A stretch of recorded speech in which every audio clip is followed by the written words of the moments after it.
When you compare, you belittle. You're either belittling yourself or belittling someone else.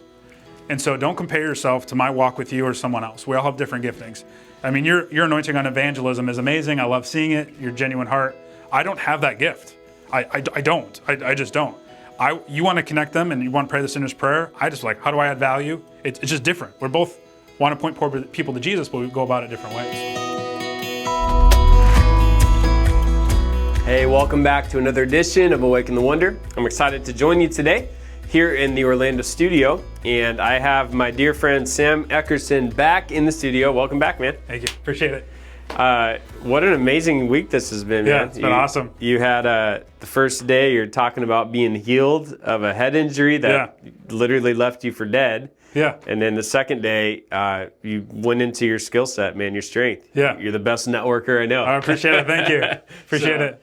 If you did not hear the first two episodes, I would encourage you to go back and listen. They're going to be a great blessing to you and really an encouragement, because many of us, especially with things like networking, you know, we're like, well, what's that? How do I do that? You know, and today we're going to talk about even an extension of that, which is how to be, as a businessman, a businesswoman, to bring your faith into the workplace, how to love people through those things.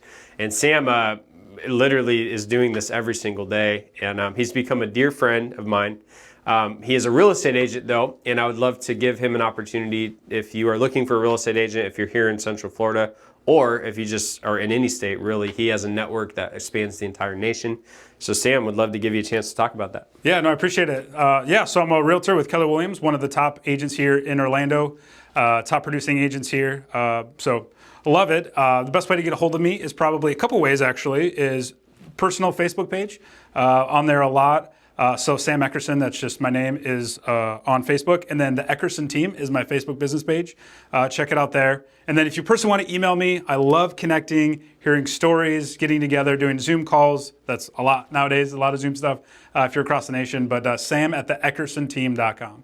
sam@theeckersonteam.com. Got a lot of good people that are part of my team that help, and we'll get it connected and to help get together and talk and how I can add value. So now for the team, we'll put, or for the YouTube video, we'll put the link on there. But can you just go ahead and spell that for those that are listening on the audio today? Sure. So Sam, and then the THE Eckerson ECKERSON team.com. Awesome. sam@theeckersonteam.com. Perfect. Thanks, man.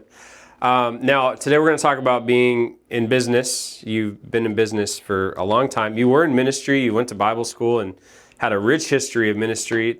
You have your glory days in there, and you have the not so good days in there, just through your heritage and the things you've been through. But you were healed. You've been redeemed, and the Lord has brought you through things even recently, just like every other person. We're all going through it, man. Yeah, absolutely. But to see how God has put His hand of favor on your life, a hand of blessing on your life, it really is incredible, and it's something that we would all want to emulate. But even within that, you're a hard worker, man. Yeah. You plant a lot, and so you reap because of it. Yeah. And many of us make hard work and excellence as too difficult. You know, we make these things as these ethereal ideas, but really it's just consistency, habitual success, doing the day in and day out and doing it well. And you emulate that. Absolutely. How have you become such a person of character and integrity and such a hard worker? Well, yeah, no, I appreciate that. So thank you for that. But one of the things I would like to say is something in the season that I'm in now, because hard work, you know, Midwest work ethic, you know, my heritage, a bunch of farmers, my grandparents were farmers, and that's what I grew up with. So that's just in my blood is hard work. But during this season, you have to question, like, you know, the billionaires that have all the money, they're not working 1,000 times more than you. So what are they doing? We all got 24 hours, right? Exactly. So they have a system model, right? And that's where, for me, the Bible says, let peace be your umpire. And that's where in this season, God is just really just teaching and showing me that, okay, your work ethic can only get you so far. And it really is just let peace be your umpire, which means let peace direct and dictate, set the rules, the ground rules for your day. And that's where I'm really in this season pursuing peace. Because God is the Prince of Peace. He's not the Prince of Strife. He's not the Prince of Stress. He's not the Prince of working 18 hours a week. The Bible does not say that. It says the Prince of Peace. And so let peace be your umpire. So that's what I've just been really holding on to, that follow peace. And then when you have peace about something, then you can add fuel to the fire and work. So if you don't feel peace on a business deal, on a business leading, on starting a company or whatever, do you just run away right away, even if you like the people? Not necessarily. I more get introspective and ask God why. Yeah. I ask God, is something in me, something in them? Is it the timing? Like, is it location? Like, what is that? A lot of times I know, while I was here, somebody just texted me and something that could look like it wouldn't go in my favor, but I already know what's happening because God just told me. Wow. So because I'm prophetic and operate in the discernment, that's my spiritual gifts, that I already know. And literally, as I was reading, God's like, they'll be back. Wow. Literally just now, I just read it. Wow. And that happens all the time, that I'm like, just tune in, okay, peace. I'm not going to lose sleep over it. I'm not going to get in strife. God, you're good. I know that no matter what. Yeah. And so, so I just really tap into prayer, His presence, say, why is this happening? What is the situation? And a lot of times too, sometimes if you're asking why, you're asking the wrong question. It really should be, God, what do you want to do through me in this? Wow. What do you want to speak to me in this? Not why, because why is irrelevant if God wants to move, right? And so it's, if you're asking why, sometimes that's immaturity. A lot of times it just means like, God, you're good, and this is going to work out next. Yeah, I heard a man of God recently say, I always say, Father, what are you saying right now about this situation? And he would ask it about everything, every phone call, every email, right. What are you saying? How can I hear your heart in whatever is happening here? So just 100%. A great way to live. Yep. I wanted to mention character and integrity too. You're a man of character, you're a man of integrity. A lot of people miss those things. Why is that so important? Why is it so important is because, character is everything, But you got to be intentional to love and all those things, because that's the example. But that God sees not only what you do in public, but He sees what you do in private. And it's my goal. It's my goal to not only, it's great. It's great when people are like, wow, you're a good speaker, you're a good communicator, you're a good realtor. That's all great. That's great. There's nothing wrong with that, and that's awesome. That needs to happen. That should be the outflow of being good at something. That's great. However, is it also your goal to be just as good a husband when nobody's looking? Yeah. Is it also your goal, and not that we're not perfect, we all make mistakes and had bad attitudes, I get it. I'm not saying, my mentor always said progress, not perfection. I get it, 100%. And so that's also my goal too, is how do I get better? How do I get to be a better businessman when no one else is looking? How do I get to be a better husband, father, friend, son, uncle, whatever that is? How do I get better at that? And I think, because what you do in private, that always shows up in public. That's good. There is no way somebody has a first impression, a good first impression or a bad first impression, it's always what they've done in private. Mm-hmm. And so so many people, they miss that mark. And I think so many people get promoted today, whether in business or ministry, that people look at the talent and they don't look at the character. Wow. Dave Ramsey says this. Dave Ramsey says that we need to quit giving people credit. Instead, we need to give people the promotions that have credibility. Wow. And I think that's what it comes down to, and that happens in private. People don't see, you and I, we've many conversations about prayer and the Word and books. We've talked about books, a lot of books and recommendations for each other. That's what we're doing behind the scenes so that we can have this platform here. Yeah. People don't see that. I can say that with you because I know you personally, I know your family, know each other for years, know your parents, my parents and my family. And, those are the things that are happening behind the scenes, that it's so important that's where a lot of times when I'm mentoring people, I ask them what they're reading, what they're doing, how they're improving. I was director of business development for an IT company in Minnesota, and one time I was doing an interview with somebody, and we asked the person interviewing, we said, one of the questions was, what's on your bookshelf? What books are on your bookshelf? And the response was, I don't have a bookshelf. And that person obviously didn't get hired, but I feel like that's a lot of people that you just hear, I don't have time for reading. So what they're telling you is you don't have time for personal growth. Yeah. And if somebody doesn't have time for personal growth, well, then you aren't going to get my time. Yeah. And so that's why it's really is everything, is the things that people do behind the scenes will always, God will flaunt you, and He'll put you in places, I believe it's Proverbs 18:16, where it talks about how God will give you a gift and put you in front of great men. Yeah. And, and I think God does that, but that's developed in secret. I heard a young lady say that her father had told her not to trust a man that had a bigger television than their bookshelf. And so, good. It was just a great I always thought about that. I'm like, that's kind of a fascinating thought, Yeah. because if you go and you're trying to find the spouse or find the person you're dating, and you're like, wow, they got a giant television, but man, their bookshelf is non-existent. You know, good. it's a great illustration for the way they're living their life. Yeah. So, I would love to talk about more of the day-to-day stuff now. You're a Christian businessman. Yep. How do you allow Christ to come through in your day-to-day workplace? Yeah, for me, a lot of it is just it's just really the spirit of excellence. That I try to do things every day in every situation that if I can't give it my all, which I think represents Christ because He gave His all, with Jesus, that I try not to be a part of things. That I don't wing things. I don't just throw myself into things. I believe God is a God of character, excellence, all those things. I mean, if you look at the temple in the Old Testament, I mean, the craftsmen that they had, the attention to detail, that I mean, just with the gold and the jewels and everything. He cared about every component. Yeah. And I think we're doing a disservice if we're not having excellent mindset. And I think that's too. I try to be the first one there, last one to leave. It doesn't always happen. Central Florida traffic can be crazy. Get it. And I was actually just having this conversation the other day with another leader friend of mine, business owner, that what happens is if people are making excuses in one situation, they're probably making other excuses in other areas of their life. That if somebody's a person of excuses, it's not just one time. Usually they're making excuses in other areas of their life. And so that's where I try to, if I make a mistake, own up to it and move on. I mean, it happens, make mistakes. You may miss an appointment, double book yourself. It happens. We're not perfect. But if it happens every week, that's a different conversation. And there's some people, it's every day, every meeting. Yeah. That they're 20 minutes late for every meeting, and it's like, okay, you got a system problem. You're, fear of FOMO, fear of missing out. Something's happening that you're doing that. You're overcommitting, overpromising. Maybe you don't want to let people down. Maybe there's an insecurity or hurt that you got to deal with. Like, what is that? And so that's where my day-to-day is. I try to start with the spirit of excellence and do that with everything I have. So talk to me about in conversations then. How are you looking to bring the Lord into your conversations, your day-to-day? You're with clients, you're with business. I mean, you're with other businessmen, you're in chambers, you're in leadership networks.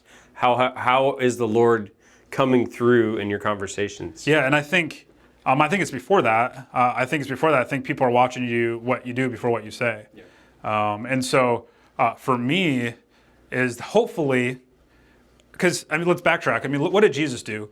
Jesus didn't force himself on anybody. He lived in such a way people wanted what he had. So my question to me is, I asked myself this a lot. I said, did I live in such a way today that people wanted what I had? If the answer is no, then that's on me. That's not on them. That's great. Same with real estate. If people didn't want what I have, the product could be pictures, could be verbiage, could be how do I improve? Because what happens if you say someone else did something and that's why I responded bad, so it's their fault. Well, then they just have control over your life. You just gave them authority over your life if you're always pointing fingers and making excuses. Mm-hmm. Instead, it should always be point at yourself. How can I improve? How can I get better?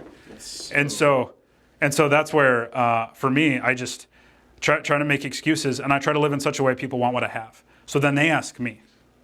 A lot of times, I remember, I don't know if I've ever told you this story before, but it's total for the situation.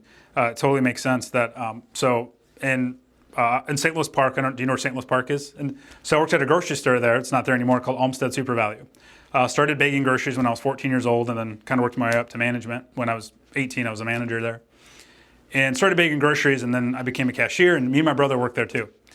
And there was a lady there, which is interesting too, with all the racism stuff going on, that she was African American.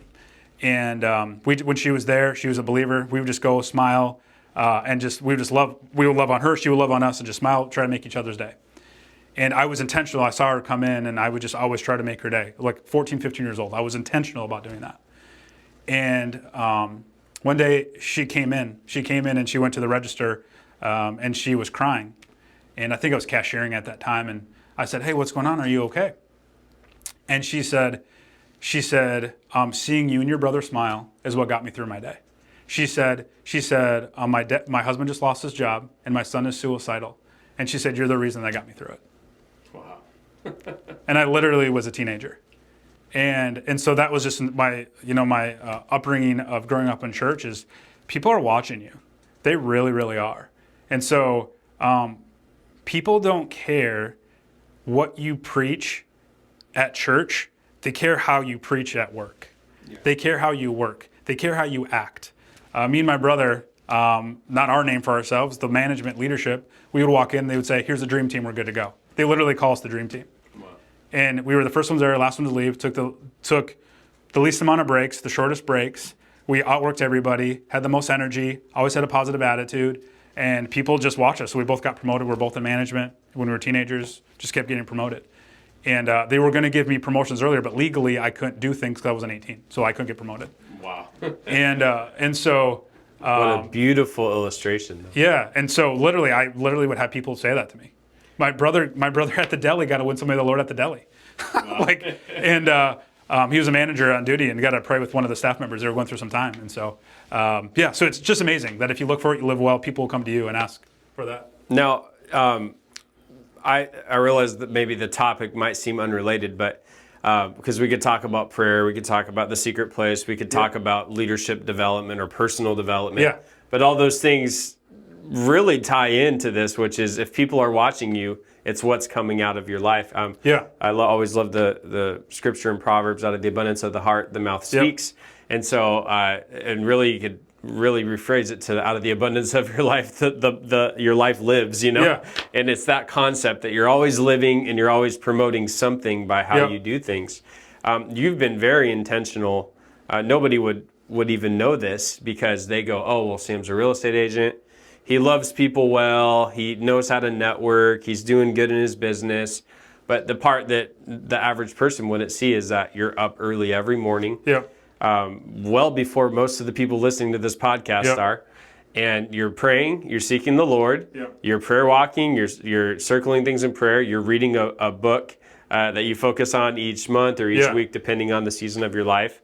And you're saying, how can I develop? How can I learn? And before people have eaten breakfast, you've already spent 2 and 3 and 4 hours sometimes just in the presence of the Lord and in leadership development.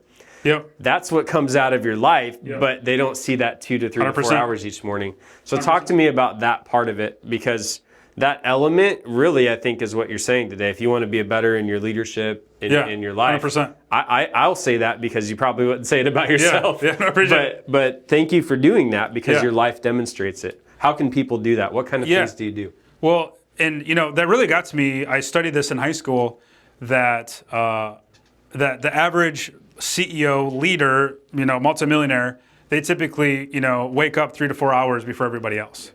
And so I started researching that and studying that it's like, look at success, Christian or not, what does success look like? And the most successful people, literally that's their habit, they wake up 3 to 4. So then you ask, what do they do? Like, what does that mean? They're not sitting there eating Cheetos and watching TV. Like, what are they doing? Like, they're being intentional. And so what I would say is just be realistic. I know Joyce Meyer says this, that she's like, I'm never going to tell you how much I pray because I don't want to compare your love walk with the Lord to me. And so she literally will never hear it say how much she prays. And I think it's the same thing, that be intentional. Like if you're somebody who loves praying, pray a lot. If you love someone who loves reading, read a lot. If you love the Word or you love books, I know there's some people that may read more of the Bible than I do, but I love reading books. God speaks to me through books, Christian books, all the time. And so that's what I would say, be realistic with you, that maybe it's art, maybe you like painting. Maybe God speaks to you through painting in the morning. That's how you see the Lord, and sitting on your porch or whatever that is. Don't, I heard a pastor say this, when you compare, you belittle. You're either belittling yourself or belittling someone else. And so don't compare yourself to my walk with you or someone else. We all have different giftings. I mean, your anointing on evangelism is amazing. I love seeing it, your genuine heart. I don't have that gift. I don't. I just don't. You want to connect them and you want to pray the sinner's prayer. I just how do I add value? It's just different. We're both want to point poor people to Jesus, but we go about it different ways. And so that's what I would say, is be realistic who you are, but you got to be disciplined with it, that you're knowing, okay, I'm realistic who I am, but you got to wake up early, which means you got to go to bed early and get things done. I mean, that's part of it too. Like you've heard the saying, maybe not, but I'm sure you have. But if you want something done, just ask a busy person. Yeah. That if you want something done, you want to be that go-to, that to get things done. And that starts, I get strength because I wake up early and spend time with the Lord. Yeah. And so really that's what I do. So I like to read and pray. And like you said, I prayer walk around my house and pray in the Spirit, all those things. So that's really what I do to start my day. I encourage people to do that. Oh, it's beautiful. I just had a conversation with somebody the other day. They wanted to start a new thing in their life where they're going to start pouring out and reaching more people and the whole bit.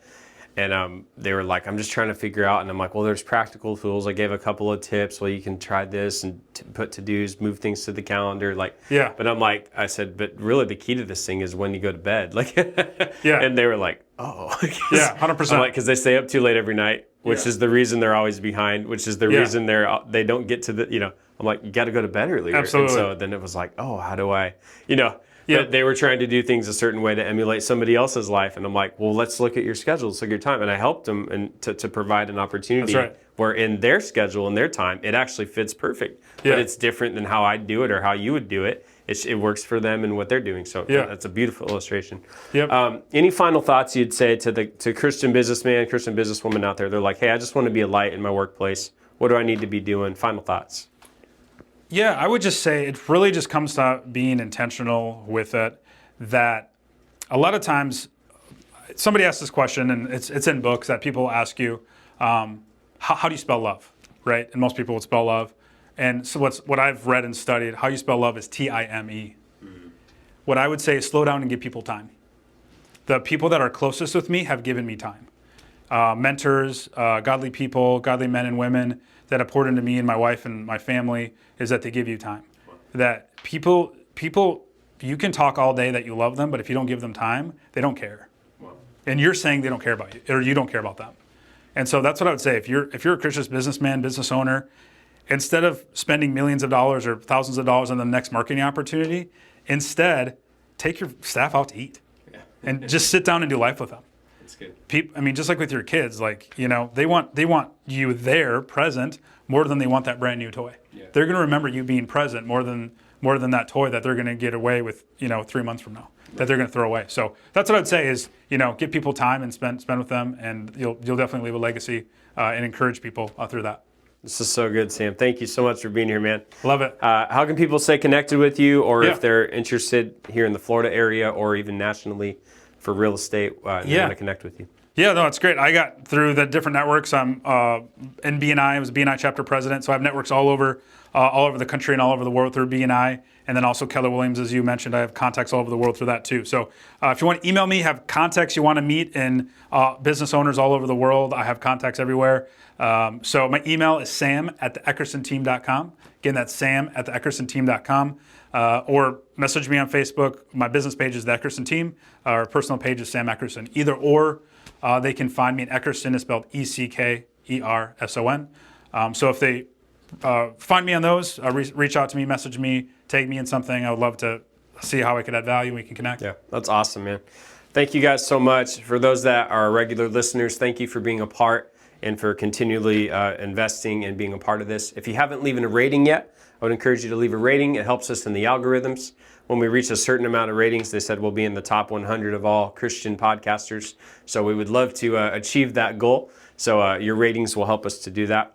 And for those that have not listened and this is your first time, welcome. I hope you'll stay back and continue to listening to what the Lord is doing with Awaken the Wonder. God bless you guys. Until next time.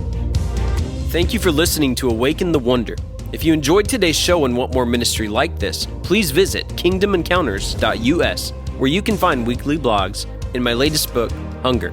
Be sure to subscribe and follow me on Facebook, YouTube, and Instagram at the tag Evangelist Caleb Wampler. If the Lord leads you to partner with us in the nations in prayer and giving, visit kingdomencounters.us. I'll see you next time.